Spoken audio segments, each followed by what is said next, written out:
his enemies are my enemies, and his enemies are all our enemies. Our enemies want a lot of things that are bad for us. And above all else, they want open borders, because they know if they keep the borders open and bring in all sorts of people from third world countries who have no conception of liberty, they have no experience with liberty, many of them may not even be interested in it. If they keep doing that, it will change this country forever. And it will destroy everything that is special about America. And this election was very important because our enemies were on the verge of winning, essentially permanently. 8 more years of this, and that may well have been the end. And then Trump got elected. So now our enemies are more dangerous than ever. They're more ruthless than ever. They're more determined than ever. We are really in a life and death battle for the future of our society. And these globalist people are not going to give up as long as they don't get what they want. It's not a time for complacency. I think some of us are here tonight because we realize we ought to get off our butts and do something. Now, I'm going to speak for myself personally here. It wouldn't apply to any of you, but I'm often a lazy person, okay? I'm happy to glue myself to my phone and glue myself to my laptops and go on Facebook and read all this Twitter stuff and post stuff, and I can post stuff and so forth and so on. You know, it's great to be a keyboard warrior, but when I'm on the internet, I'm not talking to who we need to talk to. I'm preaching to the converted for the most part. The people that we need to reach are the people who are beginning to wake up and say, hey, wait a minute, these people are flying the plane into the ground.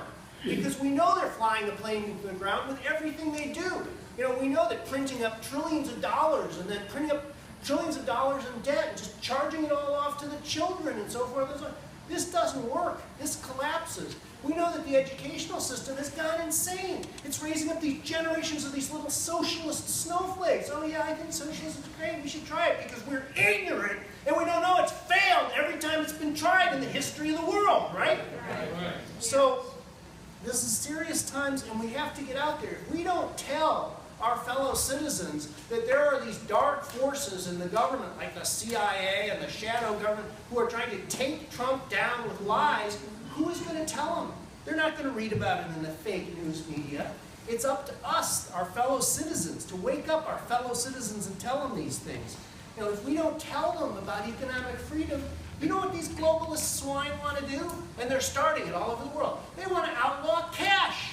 Let's just outlaw cash so that everyone has a little card and they can be cut off at any time and the government can step in the middle of every transaction that there is. Okay? This is the direction that we are going in, and this is where we will wind up if we don't step off of our couches and our keyboards and our Twitter accounts and start talking to real people about these things. You know, we spend a lot of time in cyberspace, but we need to be in something called meat space. The place of the real people with flesh and blood, and looking at them face to face and listening to them. We have people in this room who are experts at persuasion, and we've run seminars for our PCPs on how do you talk to the crazy liberal? How do you get past this snowflakism and make them recognize reality? That's what political parties are for. We're here to provide a platform for people to learn how to persuade their fellow citizens to get involved and do things that make a difference. Now, what about the fact that we don't all agree?